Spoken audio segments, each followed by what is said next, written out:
पुढची महत्त्वाची बातमी पाहूयात। रत्नागिरीच्या शिरगाव, कुंभारली आणि पोफळी येथील प्रसिद्ध असलेल्या आई सुकाई वरददायिनी महाकाली देवीच्या शिमगोत्सवाला सुरुवात झालेली आहे। महाकाली देवी आणि पिंडोबाई देवी दोन बहिणींच्या पालखीची गळाभेट झाल्यावर ढोल ताशांच्या गजरामध्ये भव्य अशी मिरवणूक काढण्यात आली।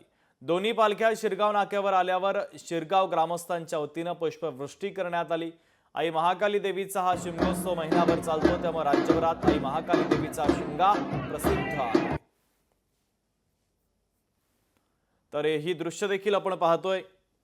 मोठा उत्साह या मिरवणुकीचा आपल्याला या ठिकाणी पाहायला मिळतो।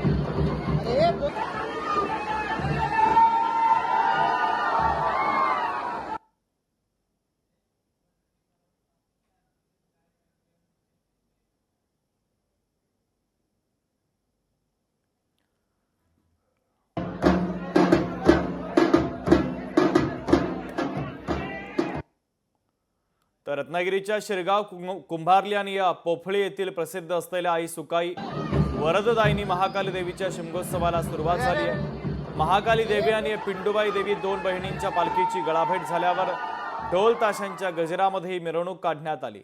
दोन्ही पालख्या शिरगाव नाक्यावर आल्यावर शिरगाव ग्रामस्थांच्या वतीने पुष्पवृष्टी करण्यात आली। तर आई महाकाली देवीचा हा शिमगोत्सव महिनाभर चालतो।